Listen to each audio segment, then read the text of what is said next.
not attempt to adjust your dial. I'm transmitting live with the hardcore style. Fresh new kicks in the old Guys, again, I still haven't got a car clip thing yet. I will be next page. Next week. But until then, you're gonna have to deal with this.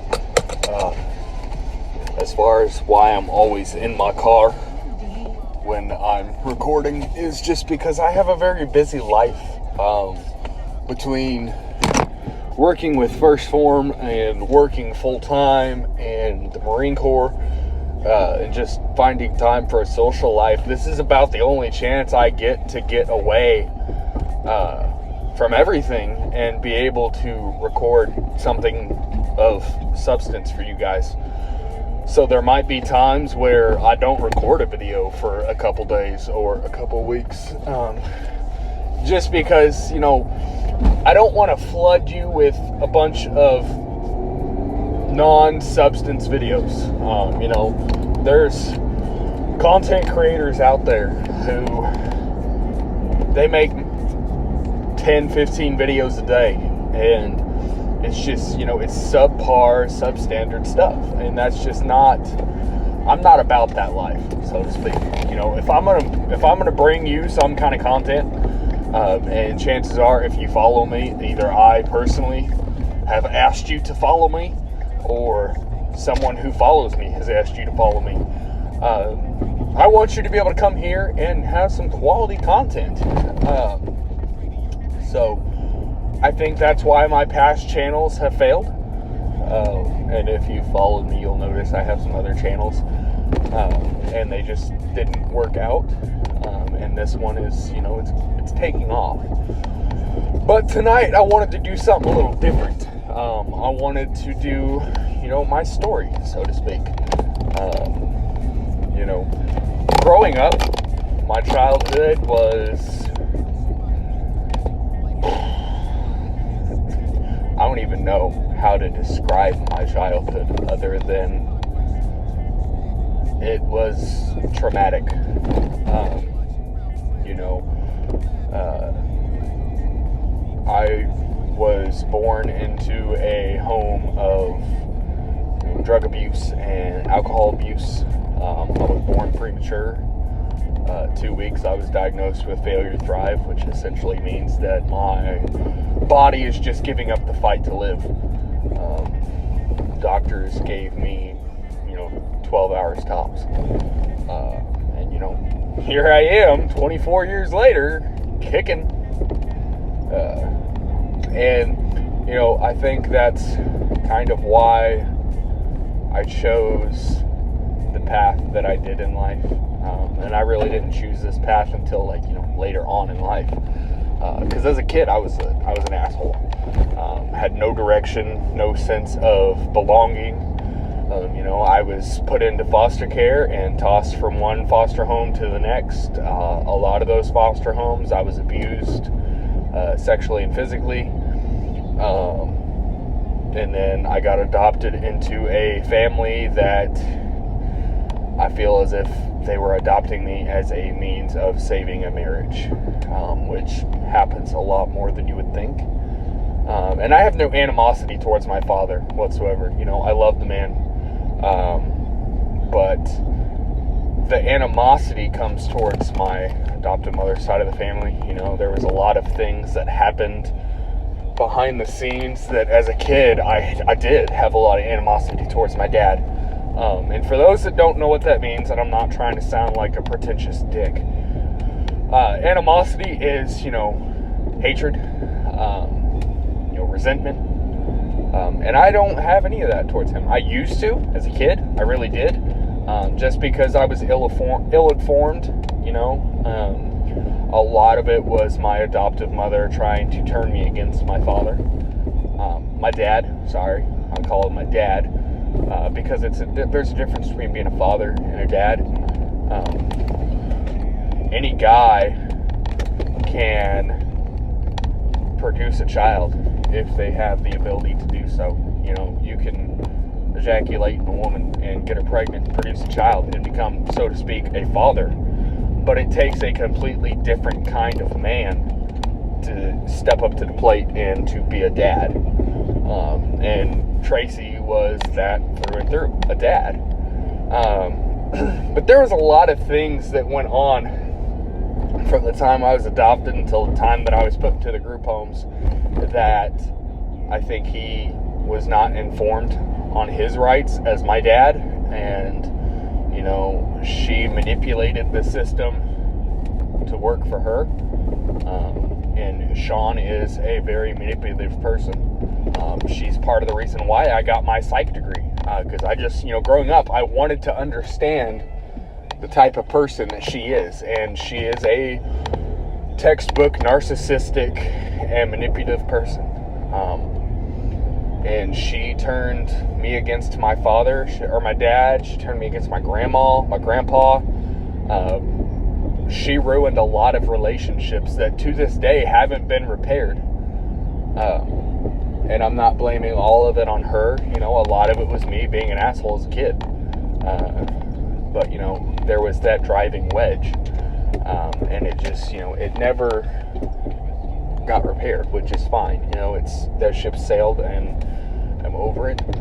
But as a kid, I didn't think that he was there for me. And now growing up, being an adult, being informed, I know now that he was as much as he could be. And Dad, if you see this video, I love you and I appreciate everything that you ever tried to do for me. And if I have ever failed you as a son or didn't turn out to be the type of person that you thought I should be, I'm sorry. I just want you to know that it had nothing to do with you. You did everything you could, and to this day you still do, and I love you and I appreciate you for that. But I mentioned being placed in a group home. I was adopted, I think, around 7, and I had a lot of anger issues. Had a lot of outlash at school. I had a learning disability, and to this day I still don't comprehend math. When I took the ASVAB the first time for the Army, I had to reteach myself the math every day. Like, even when I went to MEPS, I had to re-go through the entire math part of the test right before I got to MEPS just so I could pass the ASVAB, and I have to do the same thing with the Marines. But I think, if any of you have a learning disability, you kind of understand what that's like. School is a whole another fight that you have to fight. And I had a lot of fights at home that I had to fight, including the fights between my parents, that a lot of it I felt was about me. And I didn't know how to handle that in the best way, so I'd lash out at people physically, mentally, verbally, just complete little dick. And it got to the point where I was kicked out of like 3 different schools, and finally the school district was like, hey, we'll pay for this kid to go to a group home, and they shipped me off to a group home, and that was where my journey began. I was in group homes from the time I was 10 until I was 17, 18, and then after that, kind of goes into adulthood in the Army, and but yeah, I didn't really have your traditional childhood. I wasn't with my parents my entire childhood. I saw my dad maybe 13 times out of the entire time that I was a child. Sean walked out of my life when I was a senior in high school. Hasn't been in my life since, and I, good riddance to her.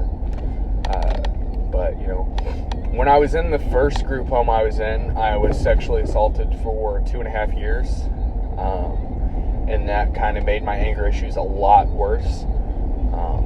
And then at that same time, that was when I had discovered, fitness and football. It actually started by chance that I broke one of my offender's jaws with a 45-pound weight plate in PE. I smacked him across the face and broke his jaw in 3 places. And this was after they had already found out about everything, but they didn't move him to a different facility. They just moved him to a different group home, like on the campus. They were called cottages. And I had a lot of anger, and I didn't feel like them moving him to a different house was good enough. So I took him out of the picture myself. After I broke his jaw, his family moved him to a different facility. And then I had struck one of my math teachers. He had called me retarded, and I stood up and I broke his nose with a math book and said, "Who's a retard now?" And that was when I got transferred to the second facility. And I was there until I was 17. But, you know, I made a lot of stupid decisions in my life.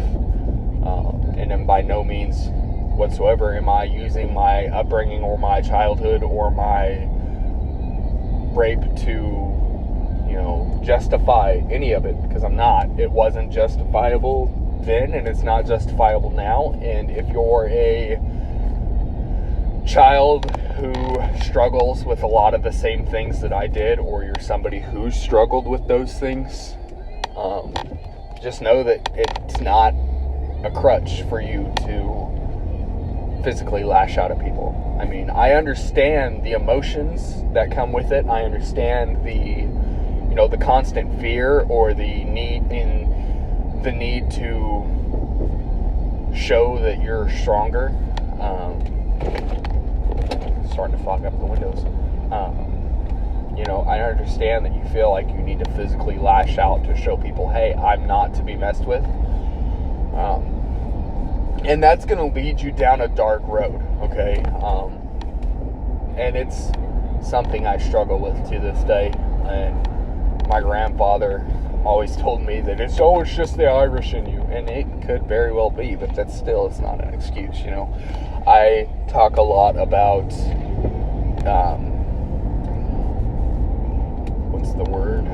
self-acceptance and self-accountability. Being accountable for yourself and for your actions. You know, understanding that, you know, you go through shit. I get it. But it's not an excuse to act other than, you know, a civilized human being, because there was times that I would black out and I would go into fits of rage, and it was horrible. But, you know, it's not an excuse to act like that. Talk to somebody. There's people there who can talk to you. You can talk to me. You can talk to your parents, your friends, your best friend, significant other, whoever you feel comfortable talking to. Reach out to that person and talk to them. Don't ever think that you have to go at it alone, because if you feel like you have to go at it alone and you start telling yourself that, that's going to lead you down a whole nother road that you don't want to go down. I've been down that road, and trust me, it doesn't end well. I'm not going to go into details about how it ended for me, just because, you know, if I did, it would probably hinder my enlistment to the Marines. That's how serious it was. You know, I struggled with depression and stuff like that, and that's all I'm going to say on that. But, you know, my story of how I got into football and how I got into fitness because of the football, it's a very dark and emotional story. And, you know, there used to be a time that I couldn't tell my story to anybody.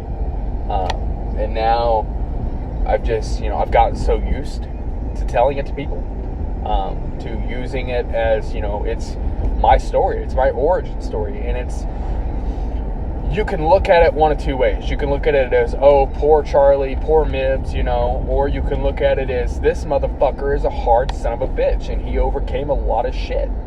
And in the same aspect of that, look at what you've overcome, you know. If I can overcome this, and I'm nobody special, I promise you, I'm not. You can overcome it, you know. I think that the biggest thing with a lot of us in life is we doubt ourselves. And there's no need to doubt yourself ever, because you're stronger mentally then you know. I promise you. You're stronger physically than you know. Once you gain control of the mental part of life, you'll find that there's things you can do that are possible that you never thought possible. It's all about in here. Once you master in here and in here, everything else will come together. That's why I always say, clear eyes, full hearts can't lose. That's a very famous line from the TV series Friday Night Lights about the Dillon Panthers. Come on, kitty, get across the road. I ain't gonna run over you. And I use that in my life all the time. That's my mantra. Clear eyes, full hearts can't lose. Keep your vision clear. Get an idea of what you want to do with life, what you want to do with this gift that you've been given, because your life is a gift. What do you want to do with it? Have that vision in your mind and keep your heart full of, that motivation and that understanding that you have the potential to do great things. Nobody's brought into this world by chance. And the things that you go through, you didn't just go through them for no reason. I didn't go through the years of abuse and neglect and rape for no reason. I didn't survive those for no reason. I feel like I survived those and I went through those so that I could come to platforms like YouTube and tell you my story and reach people that without YouTube, I don't think I would ever be able to reach. And I don't know why you're flashing your brights at me, bro. I'm not going to street race you. But, that's why I love this platform so much. And, it's a double-edged sword, kind of. People come on here and they use this platform to spread nonsense and they use it to spread comedy, which is great. It's fun. And then you have the people that come on here and they spread serious stuff,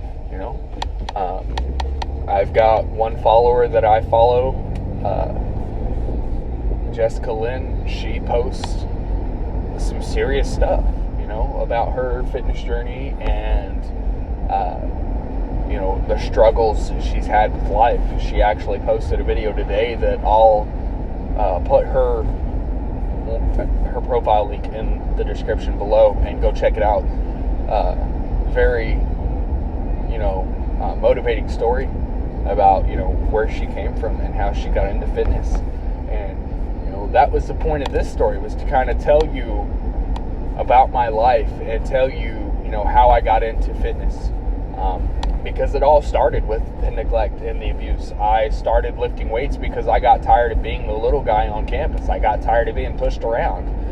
I started playing football because I realized that if I put somebody into the dirt on the field, I can't get in trouble because it's a part of the game. And it gave me that outlet to release that aggression. I always tell people that fitness is my life. It saved my life, and they don't believe me, and it really has. Honestly, if I didn't start lifting weights seriously like I did in 2015, I don't know where I'd be. I probably wouldn't be here. The friendships that I've built within the fitness industry and through First Form, the connections that I've made with genuine people that saved my life. It really has. My coach, Conan, saved my life. Jeremy Mullins, he has given me, insight into life that you can't put a price tag on. And that's what I love about First Form, is they don't put a price tag on the teaching that they give you. And I don't either. I come on this channel and I preach what little wisdom I think that I know, and I don't ask for anything in return other than for you to like and subscribe and share my videos so that my content can reach more people. But I think I've rambled on enough for this, so I'm going to end it here. And you guys have a wonderful evening.